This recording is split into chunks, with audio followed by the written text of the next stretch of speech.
नमस्कार दोस्तों, स्वागत है आप सभी का एक बार फिर से शास्त्र सनातन ज्ञान यूट्यूब चैनल में। दोस्तों, अगर आप अपनी लाइफ में कुछ नया सीखना चाहते हैं तो चैनल को सब्सक्राइब जरूर करिएगा। दोस्तों, एक बार देवी सरस्वती ब्रह्मदेव के पास आकर उन्हें पूछने लगती है, स्वामी, आपने सृष्टि की रचना की है। आपने अपने मन से तथा शरीर के पृथक पृथक अंगों से अनेक ऋषि मुनियों को प्रकट किया है तथा अनेक सुंदर सुंदर अप्सराओं, गंधर्वों तथा देवताओं को भी प्रकट किया है। आपने ही स्त्रियों को सौंदर्य और चंचलता प्रदान की है, किंतु है प्रभु, स्त्रियों में ही गर्भ की उत्पत्ति क्यों होती है? संसार में केवल स्त्रियां ही गर्भ धारण क्यों करती है? इसके पीछे क्या कारण है? यह कष्ट केवल स्त्रियों को ही क्यों सहन करना पड़ता है? तब ब्रह्मा जी मुस्कुराते हुए कहते हैं, हे देवी, आज आपने उचित ही प्रश्न किया है और यह बात सत्य है कि संसार में सभी रोगों और कष्टों से बढ़कर गर्भधारण का कष्ट होता है। गर्भधारण करने में स्त्रियों को अत्यधिक पीड़ा होती है। इस विषय में मैं आपको एक प्राचीन रहस्य सुनाता हूँ, जिसे आप ध्यान से पूरा सुनिए। जो भी स्त्री इस कथा का श्रवण करती है उसे अत्यंत गुणवान तथा रूपवान पुत्र की प्राप्ति होती है। देवी सरस्वती कहती है, हे प्रभु, मैं इस कथा को ध्यानपूर्वक सुनूंगी, कृपया आप इस कथा को मुझसे कही है। फिर जी कहते हैं, हे देवी, पुलटसे का जन्म मेरे काम से हुआ था। पुलटसे मेरे मानस पुत्रों में से एक है। मैंने उसे अनेक प्रकार की विद्याएं प्रदान की तथा उसके प्रकट होने का उद्देश्य उसे समझाया। फिर मैंने उसे संसार के कल्याण के लिए तपस्या करने का उत्तम कार्य सौंपा दिया। मेरी ही आज्ञा से सत्य युग में महर्षि पुलस्त्य सुमेरु पर्वत के उच्च बिंदु पर तपस्या करने के लिए चला गया। वहां पर आश्रम का निर्माण करके पुलस्त्य घोर तपस्या करने लगे। उसी समय अनेक गंधर्व, देवता, दानव तथा अप्सराएं उस स्थान पर विचरण करने के लिए आया करते थे।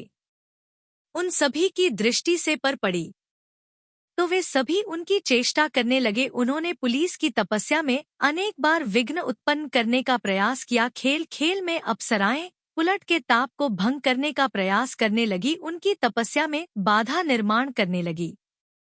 तभी पुलिस ने क्रोध में आकर वहां पर उपस्थित सभी अप्सराओं और गंधर्वों को यह चेतावनी दे दी, आज के बाद जो भी प्राणी उनके सामने आएगा और उनकी तपस्या में विघ्न डालेगा वह गर्भ धारण करेगा। पुलट से की ऐसी कठोर वाणी सुनकर समस्त अप्सराएं, गंधर्व आदि भयभीत हो गए और वहां से डरकर पर दूर भाग गए।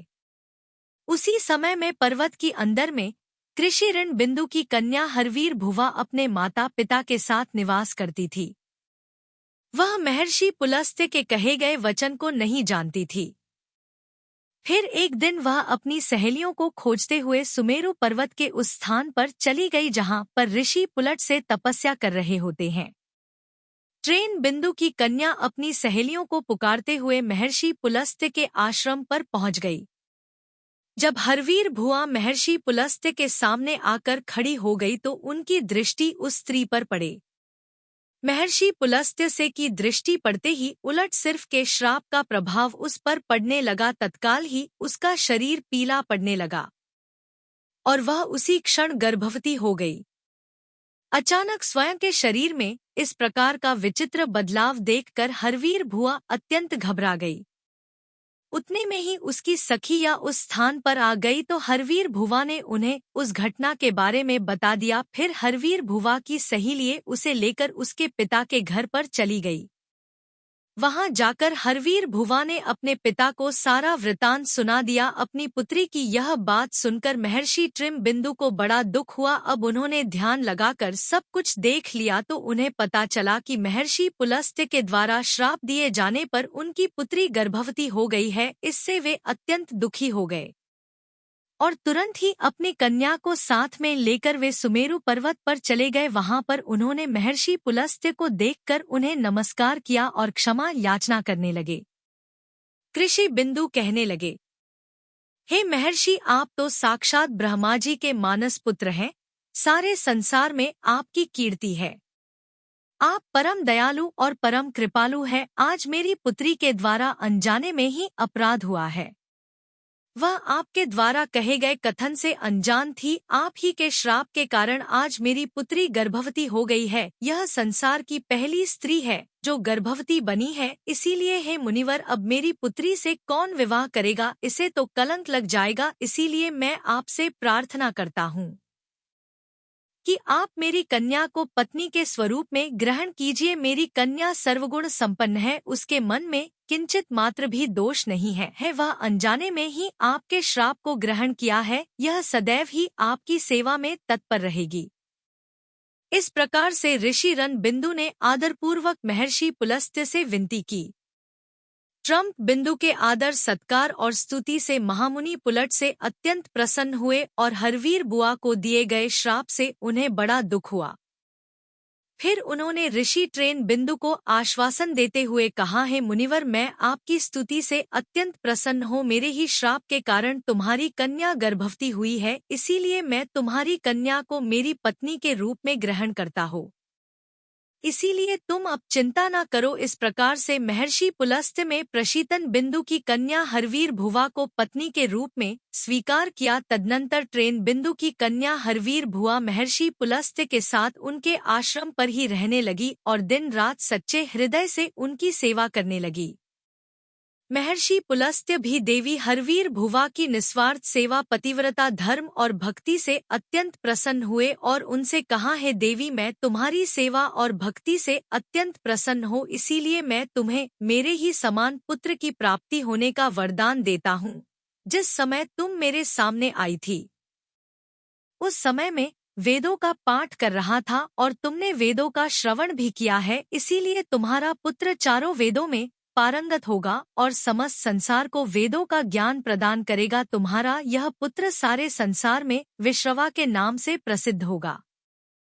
फिर कुछ समय के उपरांत देवी हरवीर भुवा ने एक अत्यंत गुणवान पुत्र को जन्म दिया। महर्षि पुलस्त्य के कथनानुसार उस पुत्र का नाम विश्रवा रखा गया। विश्रवा अपने पिता महर्षि पुलस्त्य के समान ही विद्वान, सत्यवादी और धर्म का पालन करने वाले थे। उनकी ख्याति संपूर्ण विश्व में हुई। उनकी कीर्ति और महानता को देखते हुए महर्षि भारद्वाज ने अपनी पुत्री का विवाह उनके साथ कर दिया। फिर मुन्नी विश्रवा की पत्नी एडविना के गर्भ से एक पुत्र का जन्म हुआ जिसका नाम वैश्य रवांडा रखा गया। वे श्रमण का ही एक नाम कुबेर है।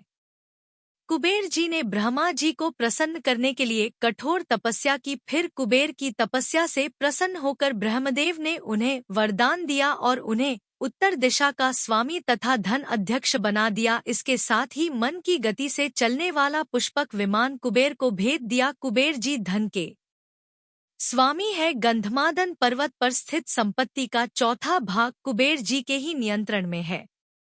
कुबेर जी ने उस धन का 16वां भाग मनुष्यों को प्रदान किया। महर्षि विश्रवा की दूसरी पत्नी का नाम टैक्सी था। एक बार भगवान शिव ने माता पार्वती के लिए अत्यंत सुंदर महल का निर्माण करवाया था जिसे लंका नाम दिया गया।